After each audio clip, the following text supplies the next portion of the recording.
We provide you the platform to turn your dreams into reality. Give wings to your aspirations with KR Mangalam University. केंद्रीय मंत्री राजनाथ सिंह संबोधित कर रहे हैं कि ऑपरेशन सिंदूर की जो शानदार कामयाबी हासिल हुई है उस पर चर्चा करने के लिए आज सदन पूरी तरह से तैयार है।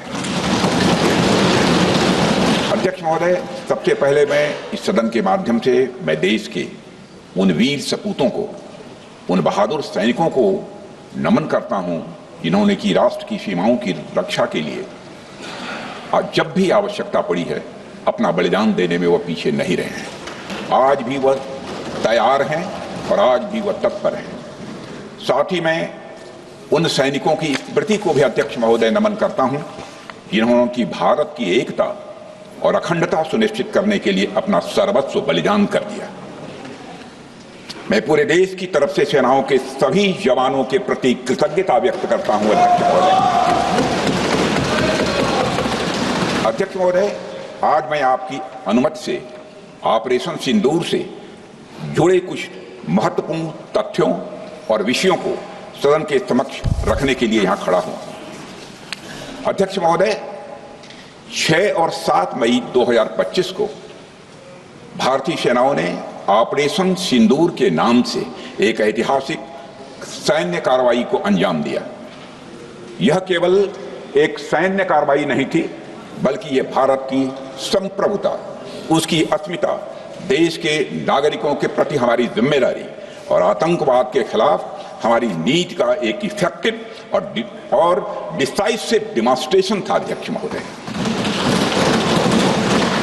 महोदय, जैसा इस सदन को जानकारी है, 22 अप्रैल 2025 को जम्मू कश्मीर के पहलगाम क्षेत्र में एक अमानवीय और कायराना आतंकी हमला हुआ। इस हमले में हमारे 25 निर्दोष नागरिकों सहित एक नेपाली नागरिक की भी जान गई थी। उन निर्दोष लोगों की जान उनका धर्म पूछ कर लिया गया। यह अपने आप में अमानवीयता का सबसे कुत्सित और सबसे घृणित उदाहरण था। यह घटना भारत की सहन शक्ति की सीमा की भी मैं मानता हूं परीक्षा थी। अध्यक्ष महोदय, इस हमले के तुरंत बाद हमारे प्रधानमंत्री श्री नरेंद्र मोदी जी ने तीनों सेनाओं के प्रमुखों की एक उच्च स्तरीय बैठक की और उन्हें छूट दी गई कि वे अपने विवेक, स्ट्रेटेजिक अंडरस्टैंडिंग और रीजनल सिक्योरिटी सिचुएशन को ध्यान में रखते हुए वह निर्णायक कार्रवाई करें। इसके बाद हमारे सैन्य नेतृत्व ने न केवल अपनी मैच्योरिटी दिखाई, बल्कि उस स्ट्रेटेजिक विजडम का भी परिचय दिया जिसकी उम्मीद भारत जैसी एक रिस्पॉन्सिबल पावर से की जाती है। अध्यक्ष महोदय, ऑपरेशन सिंदूर को अंजाम देने से पहले हमारी सेनाओं ने हर पहलू का बहुत ही गहराई के साथ अध्ययन किया। हमारे पास कई विकल्प थे, लेकिन हमने उस विकल्प को चुना जिसमें आतंकवादियों और उनके ठिकानों को अधिकतम नुकसान पहुंचे और जिसमें पाकिस्तान के आम नागरिक को कोई क्षति न होने पाए, इस बात की भी हम लोगों ने चिंता की। अध्यक्ष महोदय, हमारी सेनाओं द्वारा की गई वेल कोऑर्डिनेटेड स्ट्राइक्स ने 9 टेररिस्ट इंफ्रास्ट्रक्चर टारगेट्स को प्रिसीजन के साथ, सटीकता के साथ हिट किया और इस सैन्य कार्रवाई में एक अनुमान के अनुसार 100 से अधिक आतंकवादी, मैं बहुत संभल कर बोल रहा हूं अध्यक्ष महोदय, हमारी फिगर गलत ना होने पाए, फिगर इससे बहुत अधिक है। 100 से अधिक आतंकवादी, उनके ट्रेनर, उनके प्रशिक्षक, उनके हैंडलर, लश्कर ए तोयबा और हिजबुल मुजाहिदीन जैसे आतंकवादी बंदित थे। ये वही आतंकी संगठन हैं जिन्होंने पाकिस्तान की सेना और ISI का जिन्हें खुला समर्थन प्राप्त है। अध्यक्ष महोदय, 7 मई 2025 को रात्रि 1:05 भारतीय सशस्त्र बलों ने ऑपरेशन सिंदूर प्रारंभ किया, जिसमें पाकिस्तान और पाक ऑक्युपाइड कश्मीर में भारत के खिलाफ आतंकी गतिविधियों से जुड़े 9 स्थानों को निशाना बनाया गया। इसमें POK के मुजफ्फराबाद में सवाई नाला और सैयदना बिलाल कैंप, कोटली में मस्जिद अब्बास व मसबर रहील शाहिद कैंप, कोटली में गुलपुर कैंप, भीमबर में बरनाला कैंप, कोटली में अब्बास कैंप और पाकिस्तान के पंजाब प्रांत में बहावलपुर, मुहिदके और सरजाल और मेहमुना जोया शामिल थे। इनमें से 7 आतंकी शिविरों को भारतीय सेना ने पूरी तरह से नष्ट कर दिया था, जबकि भारतीय वायुसेना ने मुरीदके और बहावलपुर को नेस्त नाबूद किया, जो लश्कर-ए-तोयबा और जैशे मोहम्मद के केंद्र हैं। पूरा ऑपरेशन मात्र, अध्यक्ष महोदय, जानकर पूरे सदन को प्रसन्नता होगी कि विदिन 22 मिनट्स पूरा ऑपरेशन समाप्त हो गया और हमने आतंकवादियों को उनके घर में घुसकर मारा। सशस्त्र बलों ने हमारी माताओं और बहनों के सिंदूर का बदला लिया और प्रत्येक भारतीय इस भावना से ओत-प्रोत हो गया। अध्यक्ष महोदय, मैं चाहूंगा कि पूरा सदन एक बार हमारे सेना के बहादुर जवानों के शौर्य और पराक्रम का। अध्यक्ष महोदय, यह सिंदूर की लाली शौर्य की कहानी है। यह सिंदूर की लाली शौर्य की कहानी है, भारत के मस्तक पर वीरता की निशानी है। अध्यक्ष महोदय, सेनाओं ने अंधेरी रात होने के बावजूद हमले की सफलता के स्पष्ट एविडेंस भी जुटाए हैं, साक्ष्य है हमारे पास। अध्यक्ष महोदय, हमले के कुछ ही घंटों के भीतर एक प्रेस रिलीज और मीडिया ब्रीफिंग के माध्यम से इन्हें जनता की जानकारी के लिए जारी कर दिया गया था। मुझे यह पुष्टि करते हुए गौरव की अनुभूति हो रही है कि सशस्त्र बल अपने सभी मिशन ऑब्जेक्टिव्स को पूरा करने में पूरी तरह से सक्षम रहे और साथ ही कामयाब रहे। अध्यक्ष महोदय, 7 मई 2025 को हमले माने 1:35 के तुरंत बाद भारतीय डीजीएमओ ने हॉटलाइन संदेश के माध्यम से पाकिस्तान के डीजीएमओ यानी डायरेक्टर जनरल मिलिट्री ऑपरेशन से संपर्क किया और टेरर इंफ्रास्ट्रक्चर के खिलाफ हमारे हमले के रेशनल और मेथोडोलॉजी के बारे में पूरी जानकारी दी और यह तथ्य भी बताया ये हमले एस्केलेटरी नेचर वाले नहीं थे, माने इसको हम आगे नहीं बढ़ाना चाहते। जिन मोहि मारा तीन मोहि मारे। अध्यक्ष महोदय, इस प्रकार प्रभु हनुमान ने लंका में अपनी रणनीति बनाई थी, उसी प्रकार हमने भी उन्हीं को निशाना बनाया जिन्होंने हमें नुकसान पहुंचाया था। हालांकि पाकिस्तान ने इस रेशनल को समझने से इनकार कर दिया और अगले कुछ दिनों तक सिविलियन और सैन्य ठिकानों पर गोलीबारी करके बड़े पैमाने पर सीज फायर वायलेशन करके स्थिति को एस्केलेट करने की उसने कोशिश की। अध्यक्ष महोदय, 7-8 मई 2025 की रात को क्लियरली आइडेंटिफाइड आतंकवाद संबंधी ठिकानों पर हमारे सफल ऑपरेशन के बाद, सफल हमले के बाद पाकिस्तान ने स्थिति को एस्केलेट कर दिया और अनमैन्ड एरियल सिस्टम और अन्य साधनों का उपयोग करके भारतीय वायुसेना के बेसेस, भारतीय वायुसेना के सेंसर्स और सेना के फॉर्मेशन हेडक्वार्टर्स से लेकर ब्रिगेडों तक पर भी उसने हमला कर दिया। हालांकि हमारी इंटीग्रेटेड एयर डिफेंस ग्रिड और काउंटर यूएस ग्रिड ने इन हमलों को सफलतापूर्वक विफल कर दिया। अध्यक्ष महोदय, यस 400 यमारसैन आकाश मिसाइल सिस्टम और एयर डिफेंस गन्स बहुत प्रभावी साबित हुई हैं। अध्यक्ष महोदय, इस एस्केलेशन पर हमारा जवाबी हमला स्विफ्ट,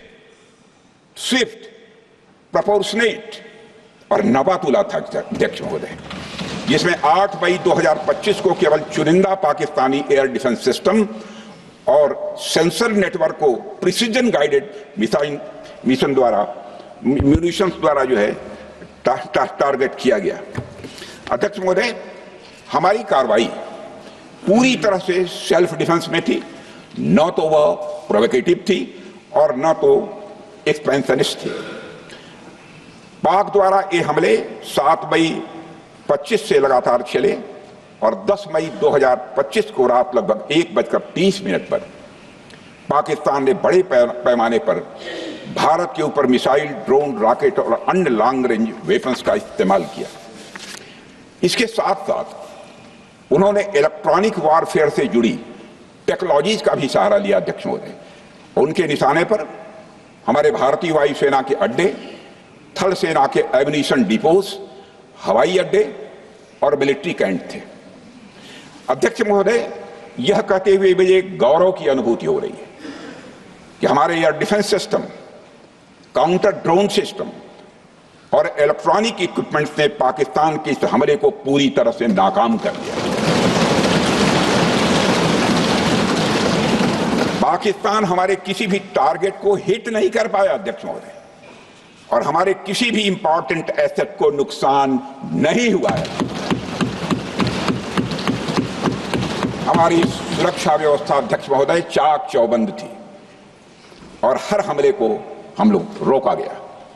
मैं इसके लिए भारतीय सेना के बहादुर सैनिकों की जमकर सराहना करता हूं, जिन्होंने दुश्मन के हर मंसूबे पर पानी फेर दिया। और अपने प्रतिपक्ष के मित्रों से भी कहना चाहता हूं, एक बार फिर से भारत के सेना के जवानों का कम से कम मेज थपथपाकर उनका अभिनंदन करिए। बहुत बहुत धन्यवाद। बहुत बहुत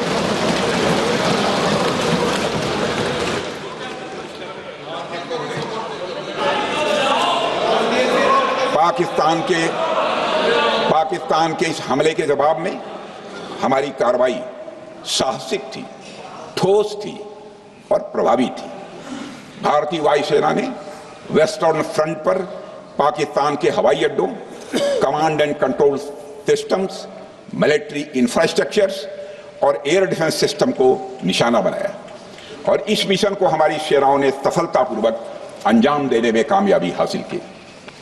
अध्यक्ष महोदय, हमारी सेनाओं ने चकलाला, सरगोधा, रफीकी, रहीम यार खान, जैकबाबाद, सुक्कुर और भोलारी जैसे बड़े एयरबेस पर प्रहार किया और पूरी दुनिया ने भारतीय वायुसेना के शौर्य और पराक्रम की तस्वीर देखी।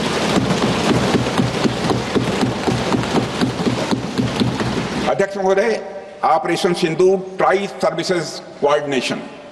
सर्विसेज कोऑर्डिनेशन का एक बेमिसाल उदाहरण था। जब भारतीय वायुसेना ने आसमान से हमले किए, हमारी थल सेना ने जमीन पर मोर्चा संभाल लिया। हमारे जवान नियंत्रण रेखा पर पूरी ताकत से डटे रहे और पाकिस्तान की हर हरकत का करारा जवाब दिया। अध्यक्ष महोदय, भारतीय नौसेना ने भी, लोग पूछते हैं भारतीय नौसेना का क्या रोल था, भारतीय नौसेना ने भी उत्तरी अरब सागर में अपनी तैनाती मजबूत कर दी।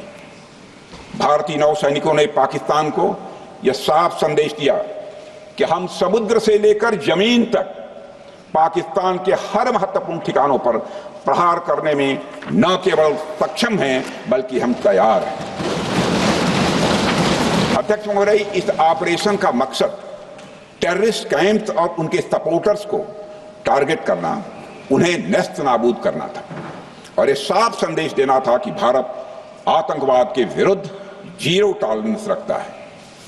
भारत ने कार्रवाई इसलिए रोकी क्योंकि कॉन्फ्लिक्ट के पहले और उसके दौरान जो भी पॉलिटिकल और मिलिट्री ऑब्जेक्टिव्स तय किए गए थे उसे हम पूरी तरह से हासिल कर चुके थे।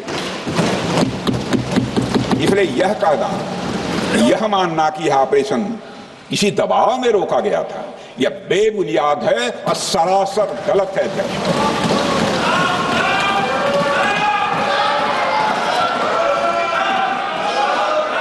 मैं सदन को फिर से आश्वस्त करना चाहता हूं, आपने राजनीतिक जीवन में अध्यक्ष महोदय, मैं आपके माध्यम से सदन को आश्वस्त करना चाहता हूं, अपने राजनीतिक जीवन में जानबूझकर कभी भी असत्य न बोलूं, इसकी भरपूर कोशिश की है मैंने, चाहे सदन हो अथवा सदन के बाहर। अध्यक्ष महोदय, मैं आपके माध्यम से सदन को यह भी अवगत कराना चाहता हूं,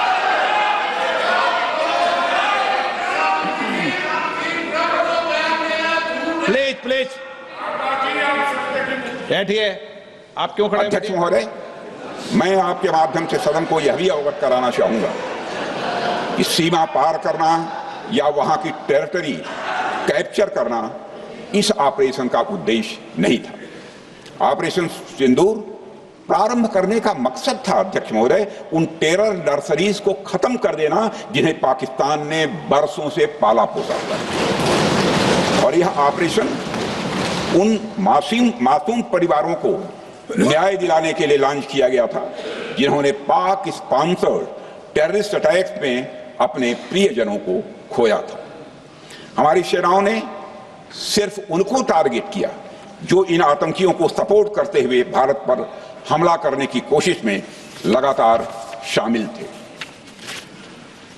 अध्यक्ष महोदय, ऑपरेशन सिंदूर का ओवरऑल पॉलिटिको मिलिट्री ऑब्जेक्टिव यह था कि आतंकवाद के रूप में प्रॉक्सी वार लड़ रहे पाकिस्तान को सजा दी जाए और इसी वजह से आर्म फोर्सेस को पूरी आजादी दी गई थी कि वे अपने टारगेट खुद चुने और करारा जवाब दें।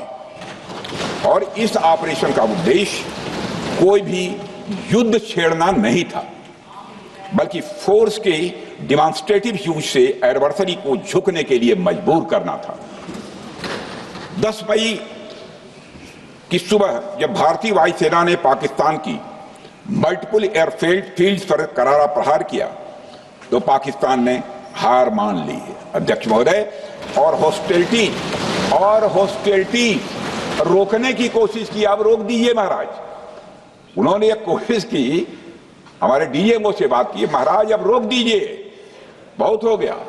यह पेशकश इस कैबिनेट के साथ स्वीकार की गई थी। सुने, रुकिए तो रुकिए, बता दूंगा, बता दूं। अब बैठ तो आपको मौका मिलेगा। यह क्यों रुका इसका पहले ही मैं पूरी तरह से वर्णन कर चुका हूं अध्यक्ष महोदय। मैं नेता प्रतिपक्ष को बहुत सम्मान के साथ कहना चाहता हूं कि कृपया एक बार मेरा पूरा भाषण पूछ लें। आपको प्रश्न पूछने की पूरी आजादी है, आप पूछ सकते हैं, मैं उसका उत्तर दूंगा। अध्यक्ष महोदय, 10 मई की सुबह जब भारतीय वायुसेना ने पाकिस्तान की मल्टीपल एयरफील्ड्स पर करारा प्रहार किया तो पाकिस्तान ने हार मान ली और हॉस्टिलिटी रोकने की उन्होंने पेशकश की। यह पेशकश इस कैबिनेट के साथ स्वीकार की गई हम लोगों के द्वारा कि यह ऑपरेशन केवल पाज किया गया है, स्थगित किया गया है। यह ऑपरेशन समाप्त नहीं हुआ है अध्यक्ष महोदय। अगर पाकिस्तान की ओर से भविष्य में कोई भी मिस एडवेंचर हुआ तो यह ऑपरेशन अध्यक्ष महोदय, मैं सदन को आश्वस्त करना चाहता हूं, दोबारा प्रारंभ हो।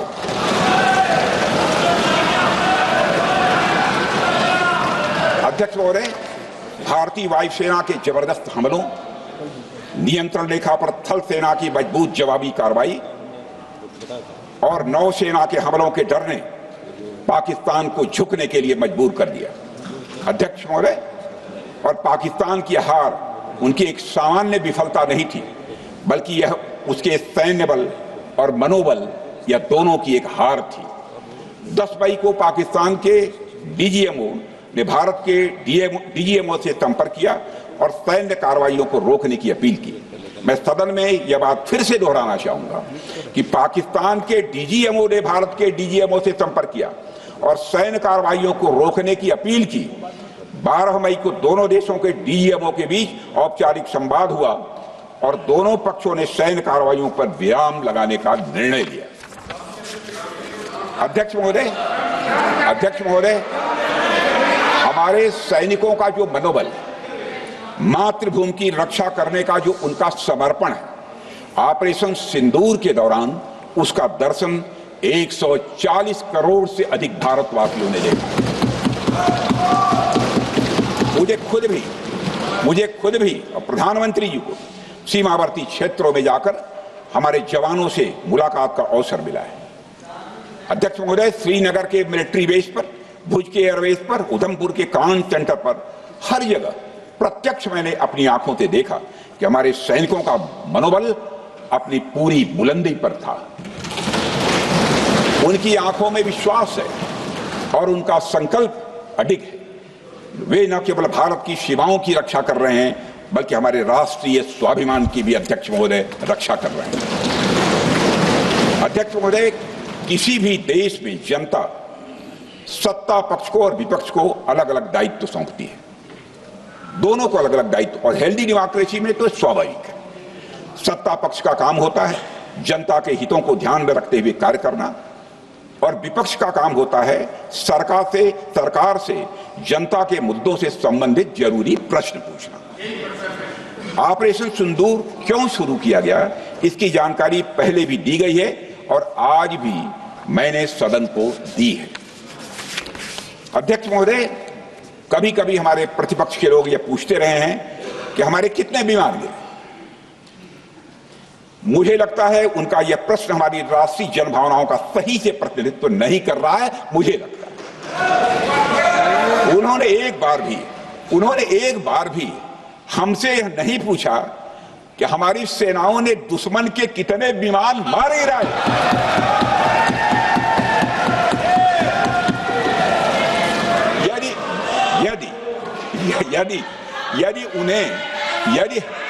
यदि उन्हें प्रश्न पूछना ही है अध्यक्ष महोदय, तो उनका प्रश्न यह होना चाहिए, क्या भारत ने आतंकवादी ठिकानों को तबाह किया? तो उसका उत्तर है हाँ।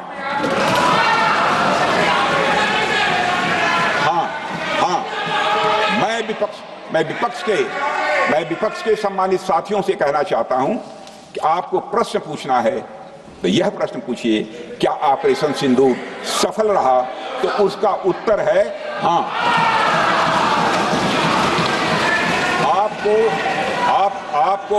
आपको प्रश्न पूछना है तो यह प्रश्न पूछिए कि जिन आतंकियों ने हमारी बहनों, हमारी बेटियों का सिंदूर मिटाया, क्या हमारी सेनाओं ने ऑपरेशन सिंदूर में उन आतंकियों के आकाओं को मिटाया? तो इसका उत्तर है हाँ। और आपको प्रश्न पूछना है तो यह पूछिए कि इस ऑपरेशन में क्या हमारे जाबाज सैनिकों को कोई क्षति हुई है? तो उसका उत्तर है नहीं। अध्यक्ष महोदय, लक्ष्य जब बड़े हो तो अपेक्षाकृत छोटे मुद्दों पर हमारा ध्यान नहीं जाना चाहिए। लक्ष्य बड़े हों तो छोटे मुद्दों पर, अपेक्षाकृत जो छोटे मुद्दे होते हैं कंपैरेटिवली, उन पर ध्यान नहीं जाना चाहिए, क्योंकि छोटे मुद्दों पर ही ध्यान देते रहने से देश की सुरक्षा और सैनिकों के सम्मान और उत्साह जैसे बड़े मुद्दों से ध्यान हट सकता है, जैसा कि विपक्ष के हमारे कुछ साथियों के साथ हो रहा है। अब चूंकि विपक्ष के मित्र ऑपरेशन सिंदूर को लेकर उचित प्रश्न नहीं पूछ पा रहे हैं, तो उन्हें मैं क्या बताऊं अध्यक्ष महोदय। मैं लगभग 4 डिकेड से अधिक समय से राजनीति में, सत्ता पक्ष हो या विपक्ष हो, अपनी पार्टी हो या दूसरी पार्टी हो, कभी भी किसी के साथ दलगत राजनीति को मैंने शत्रुतापूर्ण तरीके से जिंदगी में नहीं देखा है मैंने अध्यक्ष महोदय। इसलिए आज अगर विपक्ष प्रश्न पूछने में असफल है, मैं विपक्ष को उनके इस काम में थोड़ी सी मदद करना चाहता हूं। अध्यक्ष महोदय, मैं विपक्ष के अपने सम्मानित साथियों से यह कहना चाहता हूं कि यदि आज हम लोग सत्ता पक्ष में हैं, तो ऐसा नहीं है कि हम हमेशा सत्ता पक्ष में ही रहेंगे। यह आवश्यक नहीं है, किसी के लिए आवश्यक नहीं। एक लंबा समय हमने विपक्ष का काम किया है, एक लंबा समय हमने सरकारों से सवाल पूछने में लगाया है।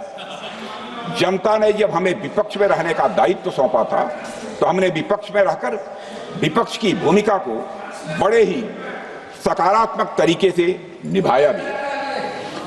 अध्यक्ष महोदय, विपक्ष में रहकर हमने कैसे प्रश्न पूछे, इसके कुछ उदाहरण मैं यहां रखना चाहता हूं। 1962 में अध्यक्ष महोदय, चीन के साथ हुए युद्ध में जब दुखद परिणाम आया, तो हमने उस समय की सरकार से यह पूछे थे, लेकिन वह प्रश्न यह था कि हमारे देश की धरती पर दूसरे देश का कब्जा कैसे हुआ। हमने यह प्रश्न पूछा था कि हमारी सेना और हमारी जनता अपमानित क्यों हुई। हमने यह प्रश्न पूछा था कि बड़ी संख्या में हमारे सैनिक हताहत कैसे हुए। हमने यह प्रश्न नहीं पूछा कि हमारे टैंक हमारी मशीनें, हमारी बंदूकें क्यों ध्वस्त हो गई, यह प्रश्न हम लोगों ने नहीं पूछा।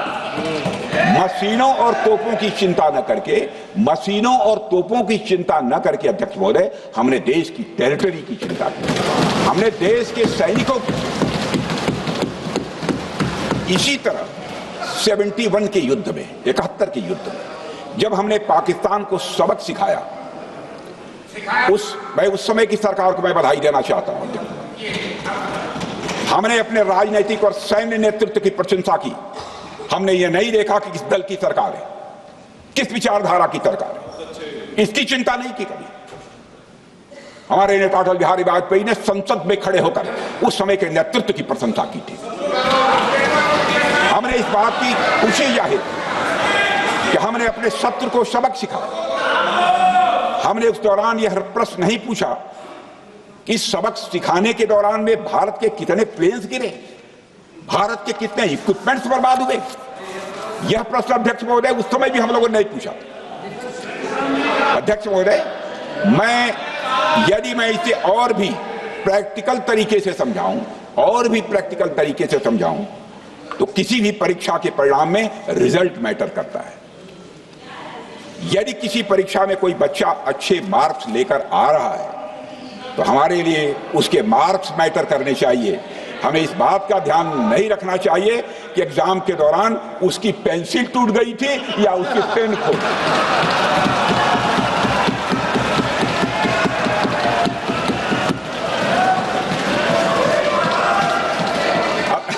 अध्यक्ष महोदय, अल्टीमेटली रिजल्ट मैटर करता है और रिजल्ट यह है, अध्यक्ष महोदय, अल्टीमेटली रिजल्ट मैटर करता है और रिजल्ट यह है अध्यक्ष महोदय कि ऑपरेशन सिंदूर के दौरान हमारी सेनाओं ने जो लक्ष्य निर्धारित किया था, उन लक्ष्यों को पूर्ण रूप से प्राप्त करने में हमने कामयाबी हासिल की। अध्यक्ष महोदय, भारत हमेशा से पाकिस्तान सहित अपने पड़ोसी देशों से मित्रता और सौहार्द सहयोगपूर्ण संबंध का सदैव इच्छुक रहा है। इसके लिए भारत की सभी सरकारों ने ईमानदारी से प्रयास भी किए हैं।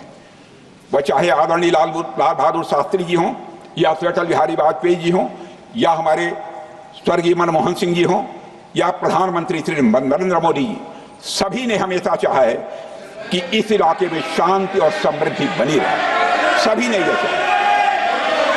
अध्यक्ष महोदय, यह बात हमारी सिविलाइजेशनल वैल्यूज के साथ मेल खाती है, इसलिए ऐसा हुआ। अध्यक्ष महोदय,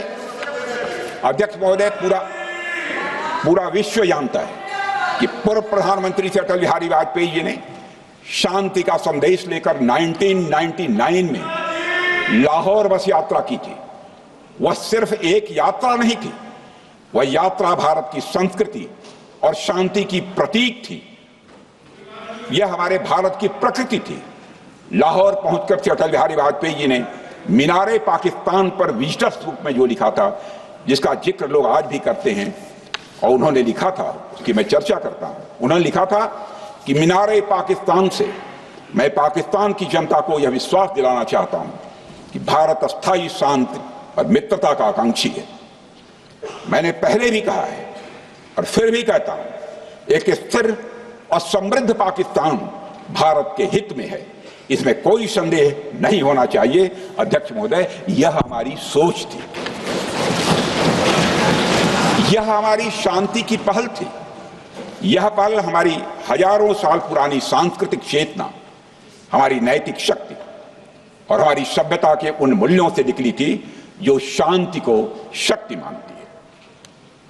अध्यक्ष महोदय, लेकिन हमारे शांति के प्रयास को हमारी नाइविटी, उदारता या सरलता समझ लिया गया।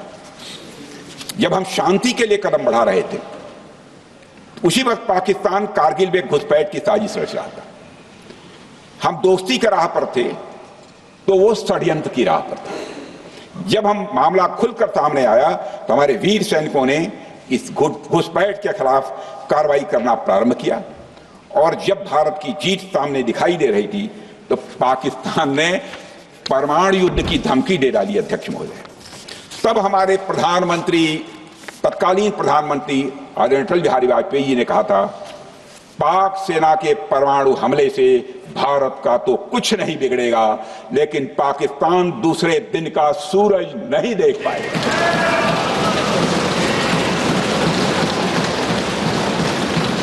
यानी अटल जी जो शांति का पैगाम लेकर गए, वही अटल जी शक्ति का भी परिचय देने में तनिक भी नहीं हिचके। यही है भारत। अध्यक्ष महोदय, यह सामर्थ्य का उद्घोष था।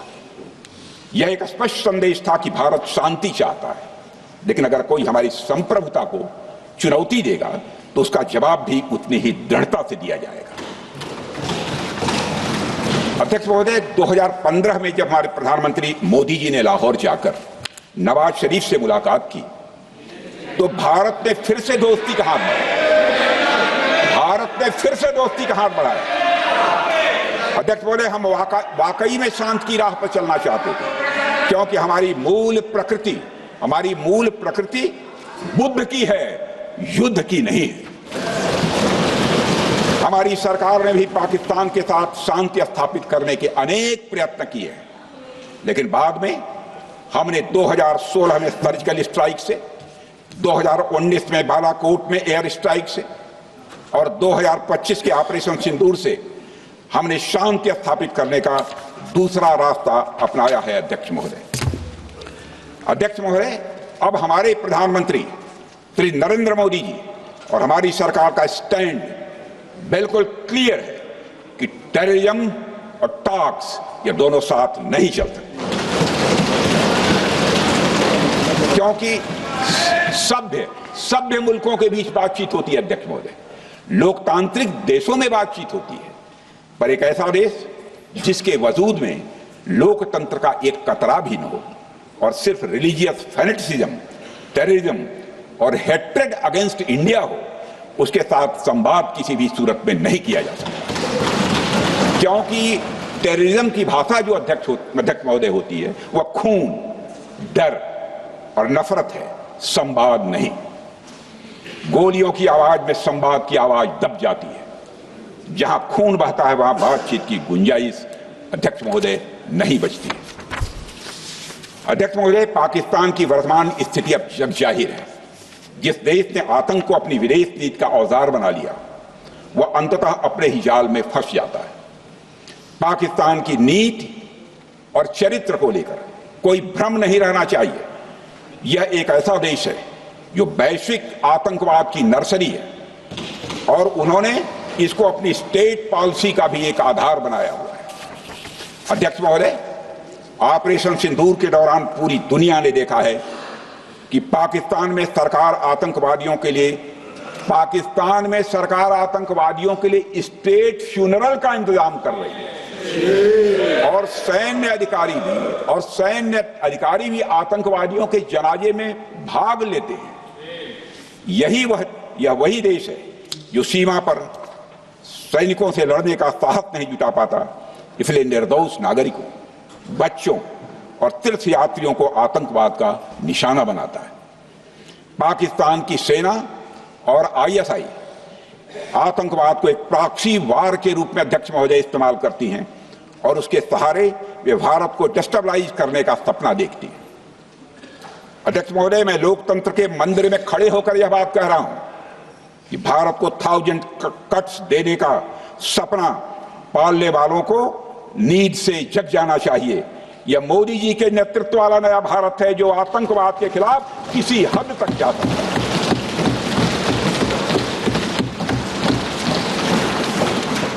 अध्यक्ष महोदय, आप भारत का इतिहास जानते हैं। देखिए, हमने कभी भी किसी की 1 इंच जमीन पर आज तक कभी कब्जा नहीं किया है। हम यह भी जानते हैं कि युद्ध अपनी बराबरी वालों से करना चाहिए। ऐसा गोस्वामी तुलसीदास जी ने लिखा है और गोस्वामी तुलसीदास जी कहते हैं कि नीति ऐसी ही होनी चाहिए, प्रीति और बैर बराबरी वाले से ही करनी चाहिए। शेर यदि मेढकों को मारे तो उसका बहुत अच्छा संदेश नहीं आता है अध्यक्ष महोदय। और अध्यक्ष महोदय, हमारे देश की सेना शेर है।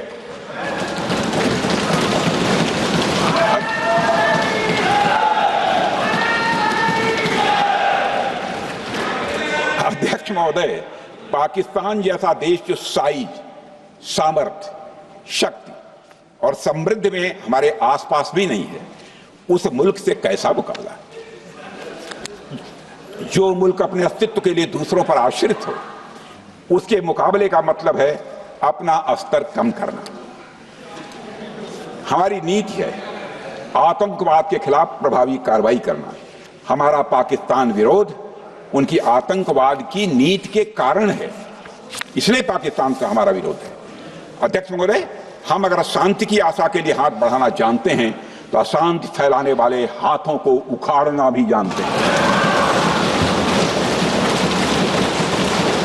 अध्यक्ष महोदय, अगर शांति के प्रयास करना हम जानते हैं तो दुष्टों को जो भाषा समझ में आए उसी भाषा में समझाना भी जानते हैं। सठे साक्ष्यम समाचरित, अर्थात दुष्ट के साथ दुष्टता का ही व्यवहार करना पड़ता है कभी कभी। अध्यक्ष महोदय, हमने भगवान कृष्ण से सीखा है कि शिशुपाल की 100 गलतियां माफ की जा सकती हैं, पर अंत में धर्म की रक्षा के लिए सुदर्शन चक्र उठाना ही पड़ता है। हमने पार्लियामेंट का अटैक सहा है अध्यक्ष महोदय, 2008 का मुंबई अटैक सहा है, झेला है, लेकिन अब हमने कह दिया है इनफ इज इनफ। अब हमने सुदर्शन चक्र उठा लिया है अध्यक्ष महोदय। अध्यक्ष महोदय, हमारी प्रवृत्ति भगवान राम और भगवान कृष्ण से प्रेरित है, जो हमें शौर्य भी सिखाती है और धैर्य भी सिखाती है। इस सीख का अध्यक्ष महोदय, इस सीख का हम प्रधानमंत्री नरेंद्र मोदी जी के नेतृत्व में हमारी विदेश और अपनी रक्षा नीति में सीधा प्रयोग कर रहे हैं। आज भारत पहले दोस्ती का हाथ बढ़ाता है, लेकिन अगर कोई देश धोखा दे तो उसकी कलाई भी मरोड़ना जानता है। अध्यक्ष महोदय, हमारी नीति स्पष्ट है कि हमने एक समय लाहौर बस यात्रा की भाषा में बात की थी तो पाकिस्तान ने हमारी उस भाषा को नहीं समझा, तो अब हम उन्हें बालाकोट स्ट्राइक की भाषा में जवाब देंगे। अध्यक्ष महोदय, भारत के लिए शांति हमारी प्रायोरिटी है, हमारी प्राथमिकता है और हमारी शक्ति उसका आधार है। भारत के लिए शांति प्राथमिकता है और हमारी शक्ति उसका आधार है। यह शक्ति हमारे सामर्थ्य से पैदा हुई है अध्यक्ष महोदय, और यह सामर्थ्य पिछले 11 साल में कई गुना बढ़ गया है। मैं ये नहीं कहता हूं पहले नहीं था, पहले था, लेकिन अब कई गुना बढ़ गया है। आज भारत विश्व की चौथी सबसे बड़ी अर्थव्यवस्था है और अभी आई मॉर्गन स्टैनली के रिपोर्ट के मुताबिक 2028 तक विश्व की तीसरी सबसे बड़ी अर्थव्यवस्था बनने की ओर भारत चल रहा है। अध्यक्ष महोदय, आर्थिक उन्नति के साथ साथ भारत के रक्षा क्षेत्र में 2014 से उल्लेखनीय परिवर्तन, रिमार्केबल चेंज आया है। आज का भारत डिफेंस सेक्टर में आत्मनिर्भरता, सेल्फ रिलायंस और स्वदेशी उत्पादन की दिशा में तेजी से आगे बढ़ रहा है। अध्यक्ष महोदय, आज हम हर दृष्टि से समर्थ भी हैं और सक्षम भी हैं। अध्यक्ष महोदय, मैं सदन को यह भी जानकारी देना चाहता हूं, उसके बाद जब प्रश्न पूछा गया हमारे सारे चीफ से, सीडीएफ से, डिफेंस सेक्रेटरी से, क्या ऑपरेशन के लिए तैयार हैं, क्षण भर की देर नहीं लगाई, सबने बोला यस सर। अध्यक्ष महोदय, ऑपरेशन सिंदूर हमारे सामर्थ्य का ही प्रतीक था, जिसमें हमने दिखा दिया कि अगर कोई हमारे नागरिकों को मारेगा तो भारत चुप नहीं बैठेगा। भारत की आत्मरक्षा के लिए हमारा राजनीतिक तंत्र और नेतृत्व बिना किसी दबाव के काम करेगा। हमारी मिसाइल फिजिकल सीमाएं लांघेंगी अध्यक्ष महोदय, और हमारे वीर सैनिक दुश्मन की कमर तोड़ेंगे। अध्यक्ष महोदय, हम आतंकवाद को उसके हर रूप और स्वरूप में पूरी तरह समाप्त करने के लिए पूरी तरह से प्रतिबद्ध हैं, और इस संदर्भ में हमें एक महत्वपूर्ण बात समझनी होगी। Pakistan sponsored terrorism is not random madness, there is a method in this madness. यह एक सुनियोजित रणनीति है, यह एक फंडामेंटल रेज है। अध्यक्ष महोदय, प्रसिद्ध लेखक वीएस नायपाल ने सही कहा था, पाकिस्तान में होना एक ऐसी अल्टरनेट और कंट्रास्टिंग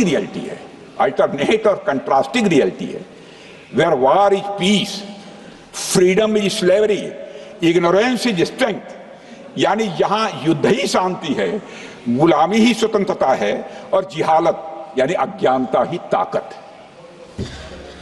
अध्यक्ष महोदय, इसलिए पाकिस्तान द्वारा प्रायोजित आतंकवाद कोई पागलपन नहीं है। पाकिस्तान द्वारा प्रायोजित आतंकवाद कोई पागलपन नहीं है, यह एक सोची समझी साजिश का हिस्सा है। यह एक ऐसी प्रक्रिया है जो आतंक को एक पॉलिटिकल टूल की तरह इस्तेमाल करती है।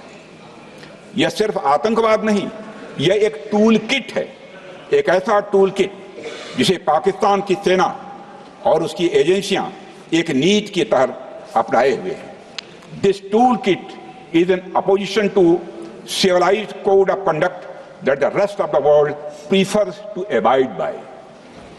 यानी यह टूल किट उस सिविलाइज्ड कोड ऑफ कंडक्ट के खिलाफ है जिसे दुनिया का हर जिम्मेदार देश मानता है। अध्यक्ष महोदय, यह एक ऐसी कट्टरपंथी सोच की उपज है जिसमें सहिष्णुता के लिए कोई जगह नहीं। हमारा पाकिस्तान के साथ कोई सीमा का संघर्ष नहीं है अध्यक्ष महोदय, बल्कि यह सभ्यता बनाम बर्बरता का संघर्ष है। सभ्यता बनाम बर्बरता का संघर्ष। पाकिस्तान के हुक्मरान जानते हैं कि उनके सैनिक युद्ध के मैदान में भारत से नहीं जीत सकते, इसलिए वे आतंक को पालते हैं, पालते ही नहीं उन्हें प्रशिक्षण देते हैं और फिर दुनिया के सामने खड़े होकर निर्दोष बनने की कोशिश करते हैं। अध्यक्ष महोदय, पाकिस्तान दोहरे मापदंड और झूठ की बुनियाद पर खड़ा हुआ एक ऐसा देश है जो अब फेल्ड स्टेट के तौर पर देखा जा रहा है। भारत ने ऑपरेशन सिंदूर के जरिए पूरी दुनिया को दिखा दिया है कि हम इस आतंकवाद के गंदे खेल को जड़ से समाप्त करने का संकल्प ले चुके हैं। अध्यक्ष महोदय, जब अटल जी प्रधानमंत्री थे तब पाकिस्तान के साथ कंबोजिट डायलॉग के लिए भारत की शर्त थी कि पाकिस्तान अपनी जमीन का प्रयोग भारत के खिलाफ टेररिज्म फैलाने के लिए नहीं करेगा। एक कंपोजिट डायलॉग के लिए भारत की शर्त थी, जिसे पाकिस्तान ने भी मान लिया था उसमें। लेकिन दुर्भाग्य से 2009 में शर्म शेख में तत्कालीन सरकार ने एक बड़ी भूल की, जब कंपोजिट डायलॉग प्रोसेस से पाकिस्तान प्रायोजित आतंकवाद को डीलिंक कर दिया गया।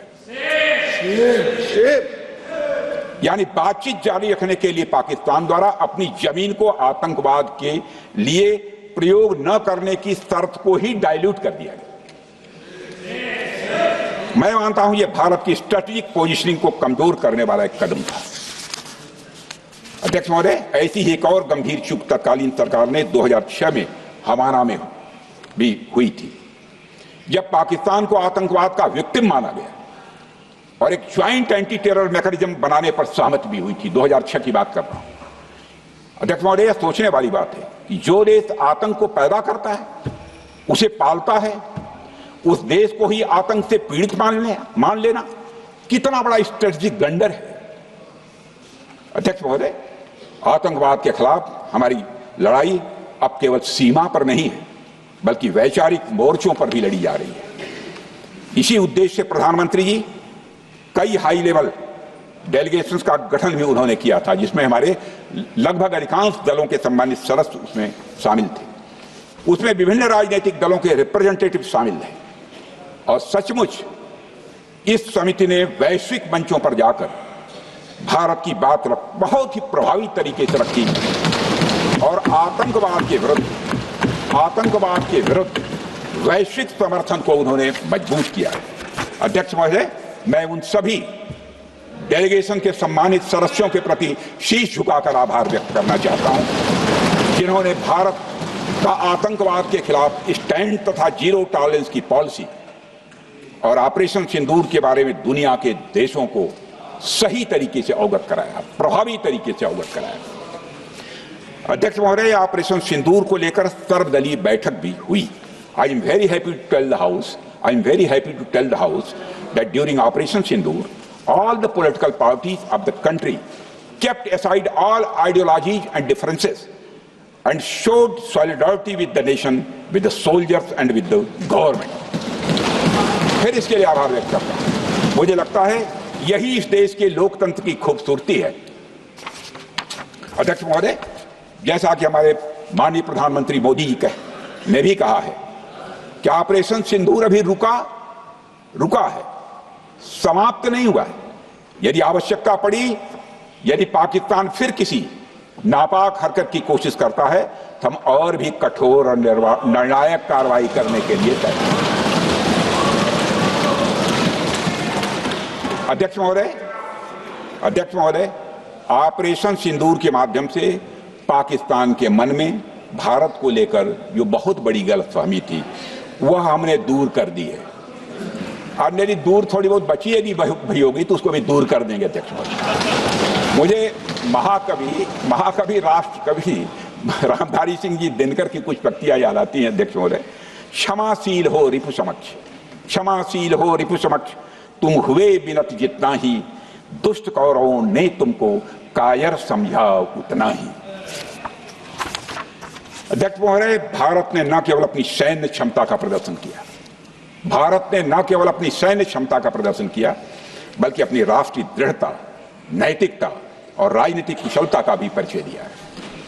भारत अब किसी भी आतंकी हमले का निर्णायक और स्पष्ट उत्तर देगा। अध्यक्ष महोदय, हमने एक नई लक्ष्मण रेखा खींच ली है। अब आतंकवाद को आश्रय और समर्थन देने वालों को कोई शरण नहीं मिलेगी। और अध्यक्ष महोदय, भारत किसी भी तरीके से किसी भी तरह के न्यूक्लियर ब्लैकमेलिंग या दबावों के आगे अब झुकने वाला नहीं है।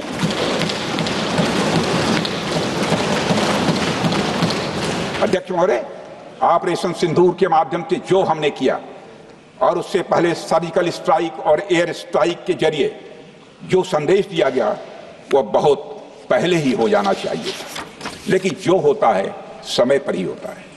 अध्यक्ष महोदय, हमारी सरकार ने आतंकवाद के खिलाफ हमारी जीरो टॉलरेंस की नीति को दुनिया के हर मंच पर पूरी तरह से स्पष्ट कर दिया है और हम उस पर कोई समझौता किसी भी सूरत में नहीं करने वाले हैं।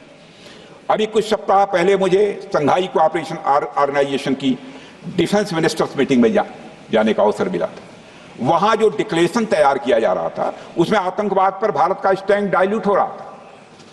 हमने साफ कह दिया कि जब तक आतंकवाद के मुद्दे पर भारत का स्टैंड रखा नहीं जाएगा हम किसी ज्वाइंट स्टेटमेंट पर साइन नहीं करेंगे और इसकी वजह से वहां कोई ज्वाइंट स्टेटमेंट नहीं आएगा। अध्यक्ष महोदय, इसका परिणाम क्या?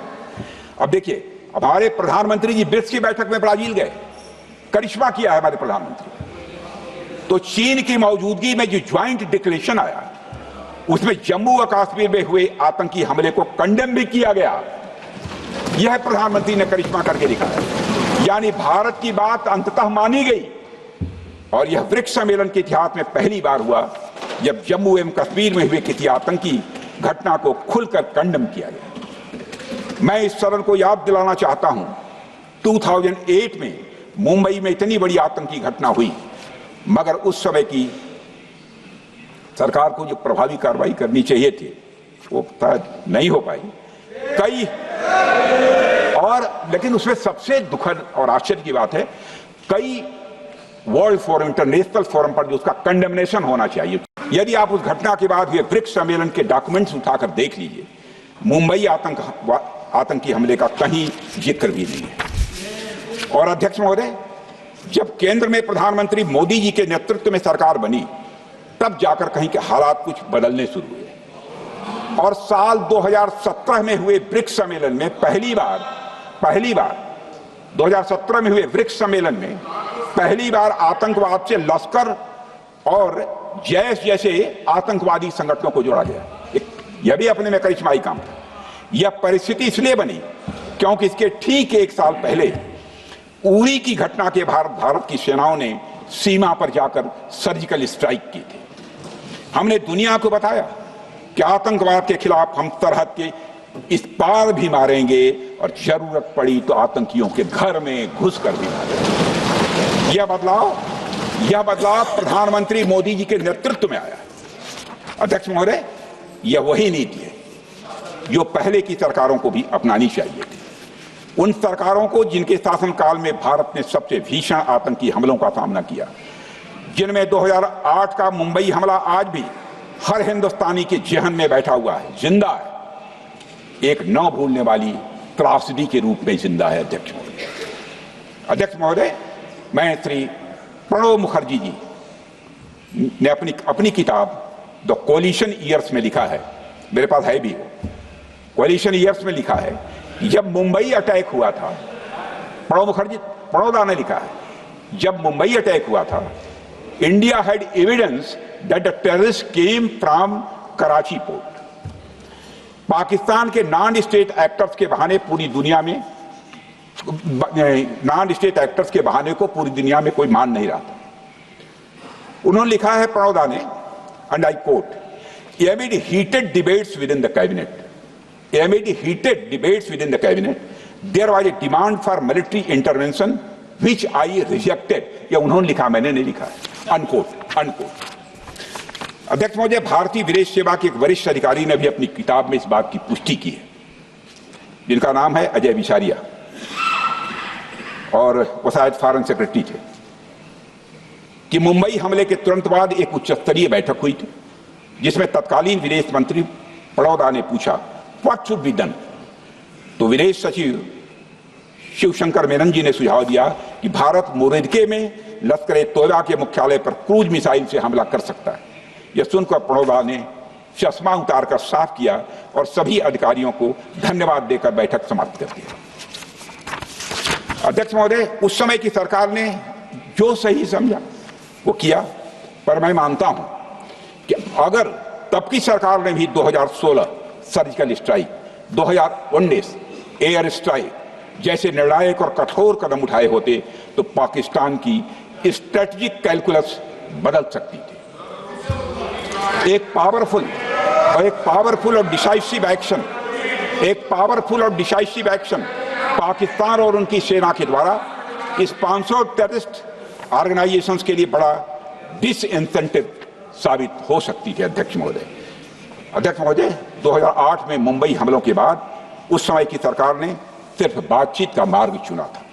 मैं स्पष्ट करना चाहता हूं, यह कोई आलोचना नहीं है अध्यक्ष महोदय, न उस सरकार की, न उस समय के प्रधानमंत्री की, और न ही उन नेताओं की। उस समय की लीडरशिप को जो सही लगा उन्होंने वह निर्णय लिया। अध्यक्ष महोदय, बस मैं इतना ही कहना चाहता हूं कि आज का भारत अलग सोचता है और अलग तरीके से काम करता है। हमारा मानना है यह आपका प्रतिद्वंदी आतंक को रणनीति बना चुका हो और बातचीत की भाषा नहीं समझता हो तो standing firm and being decisive के अलावा कोई विकल्प नहीं बचता है। अध्यक्ष महोदय, आज हमारे प्रधानमंत्री मोदी जी के नेतृत्व में भारत वह देश नहीं रहा जो पहले था। Two-day doziers have been replaced by decisive action. Two-day doziers have been replaced by decisive action। आज भारत सहता नहीं है, भारत जवाब देता है। अध्यक्ष महोदय, आज भारत आतंक की जड़ तक जाता है और उसे उखाड़ फेंकने का सामर्थ्य रखता है। अध्यक्ष महोदय, मैं इस सदन को और देश की जनता को यह विश्वास दिलाना चाहता हूं कि हमारी सरकार, हमारी सेनाएं और हमारी लोकतांत्रिक संस्थाएं सब मिलकर, हम और ये सारे लोग सभी मिलकर देश की एकता, अखंडता और सुरक्षा के लिए जो भी कदम उठाना आवश्यक होगा वह कदम उठाएंगे और उसके प्रति हम पूरी तरह से कमिटेड हैं। अध्यक्ष महोदय, अंत में मैं केवल इतना ही कहना चाहता हूं, यह समय एकजुट होकर अपनी सुरक्षा, संप्रभुता और आत्मसम्मान की रक्षा के संकल्प को और अधिक मजबूत करने का है। हमें यह याद रखना होगा कि हमारी सामाजिक और राजनीतिक एकता ही यह हमारी सबसे बड़ी ताकत है। अध्यक्ष महोदय, आतंकवाद को समर्थन देने वालों को यह स्पष्ट संदेश चला गया है कि भारत अपनी मातृभूमि की रक्षा के लिए पूरी तरह से संकल्पबद्ध है। आइए हम सभी दलगत भाव से ऊपर उठकर संगच्छध्वम् संग और अध्यम के मंत्र से प्रेरणा लेकर एक साथ खड़े हो जाएं और हम इस राष्ट्रीय संकल्प को मजबूत करें। यही हम सबका राष्ट्रीय दायित्व है। और इन्हीं शब्दों के साथ अध्यक्ष महोदय, आपने मुझे विचार रखने का अवसर दिया, आपके प्रति आभार व्यक्त करते हुए और अपने सभी सम्मानित सदस्यों के प्रति धन्यवाद व्यक्त करते हुए अपना निवेदन समाप्त करता हूँ। सबने शांतिपूर्वक जहाँ भक्ति है हर शब्द में, कथाओं में छिपे हैं दिव्य रहस्य और ज्योतिष देता है जीवन को दिशा। धर्म से जुड़ी हर बातों को जानने के लिए हमारे चैनल स्तुति को सब्सक्राइब करें। चैनल पर जाने के लिए इस लिंक पर क्लिक करें।